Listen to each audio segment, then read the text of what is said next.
AP BJP అభ్యర్థులపై కసరత్తు పూర్తయింది. సాయంత్రం లోక్సభ అసెంబ్లీ అభ్యర్థులను ప్రకటించనుంది బీజేపీ. దీనికి సంబంధించి పూర్తి అప్డేట్స్ మా ప్రతినిధులు ఢిల్లీ నుంచి ప్రసాద్, అలాగే ఏపీ నుంచి పీఎంఆర్ చంద్రశేఖర్ లైవ్ లో అందిస్తారు. ముందుగా ప్రసాద్ దగ్గరికి వెళ్దాం. ప్రసాద్, మొత్తం బీజేపీ పొత్తులో భాగంగా 6 లోక్సభ 10 అసెంబ్లీ స్థానాలకు పోటీ చేయబోతుంది. సో మొత్తం లిస్ట్ ని రిలీజ్ చేయబోతుందా, లేదంటే ఏమన్నా పెండింగ్ లో పెట్టే ఛాన్స్ ఉందా?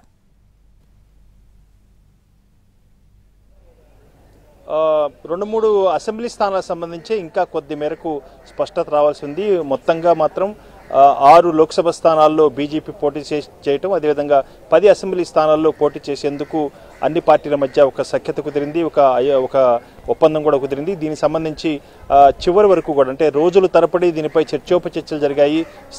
ఏ స్థానాలు ఉండాలి, అదేవిధంగా ఏ స్థానాల్లో ఏ అభ్యర్థులు ఎవరు పోటీ చేయాలనే అంశంపైనే సుదీర్ఘంగా చర్చలు జరిగాయి.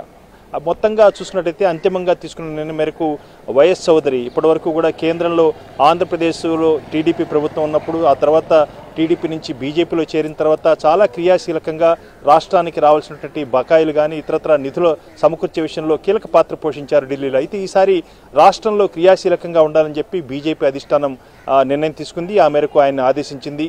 విశాఖపట్నం, విజయవాడ కానీ లేకపోతే కైకలూరు అసెంబ్లీ స్థానం నుంచి పోటీ చేయాలని చెప్పి కూడా ఆదేశాలు జారీ చేయడంతో ఆయన ఒప్పుకున్నారు. కేంద్ర స్థాయిలో కాకుండా రాష్ట్ర రాజకీయాల్లో రాష్ట్రంలో క్రియాశీలకంగా ఆయన పనిచేయబోతున్నారు. ఇకపోతే నరసాపురం లోక్సభ స్థానం నుంచి ఇప్పటివరకు కూడా అనేక మంది పేర్లు వచ్చాయి. అయితే దీనికి సంబంధించి అంతిమంగా రాష్ట్ర బీజేపీ కార్యదర్శిగా ఉన్నటువంటి శ్రీనివాస వర్మకు ఆ స్థానాన్ని కేటాయించినట్టుగా తెలుస్తుంది. ఇకపోతే 6 లోక్సభ స్థానాలకు కూడా అభ్యర్థులు కూడా ఖరారయ్యారు.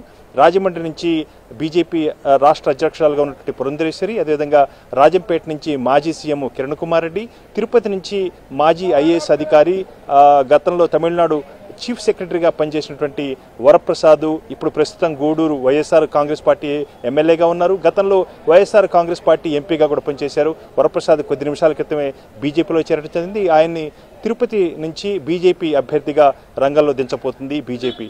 ఇకపోతే అరకు నుంచి కొత్తపల్లి గీత మాజీ ఎంపీ, అదేవిధంగా నరసాపురం నుంచి శ్రీనివాస్ వర్మ, ఇకపోతే రాజమండ్రి నుంచి పురంధేశ్వరి, అనకాపల్లి నుంచి అంటే ఇప్పుడు ప్రస్తుతం ఎంపీగా ఉన్నారు. కొద్ది రోజుల్లోనే ఆయన సభ్యత్వం కూడా ముగిపోతుంది. సీఎం రమేష్ అక్కడి నుంచి బీజేపీ అభ్యర్థిగా రంగంలో ఉండబోతున్నారు. ఈ రకంగా 6 లోక్సభ స్థానాలకు సంబంధించి అభ్యర్థులు ఖరారయ్యారు. అధికారికంగా ఈరోజు సాయంత్రంలోగా ప్రకటించే అవకాశం ఉంది. ఇకపోతే అసెంబ్లీ స్థానాలకు సంబంధించి కొంత అస్పష్టత ఉంది. జమ్మలమడుగు, బద్వేలు, అదేవిధంగా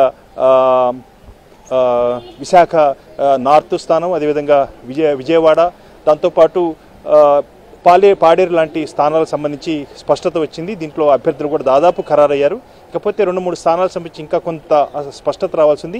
దీనికి సంబంధించి కూడా సాయంత్రం వరకు కూడా ఒక నిర్ణయం తీసుకొని అధికారికంగా అసెంబ్లీ అభ్యర్థులను కూడా బీజేపీ ఆంధ్రప్రదేశ్ నుంచి పోటీ చేసే అభ్యర్థులు ఎవరన్న అంశంపై ఒక స్పష్టత ఇచ్చే అవకాశం ఉంది.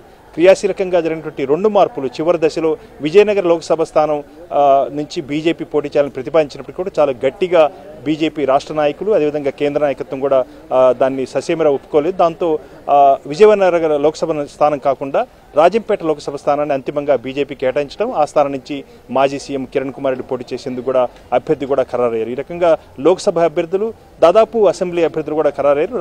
సాయంత్రం లోపుగా ఎప్పుడైనా కానీ బీజేపీ అధికారికంగా దీనికి సంబంధించి అధికారికంగా ప్రకటన జారీ చేసే అవకాశం ఉంది. Right Prasad, thanks for the update.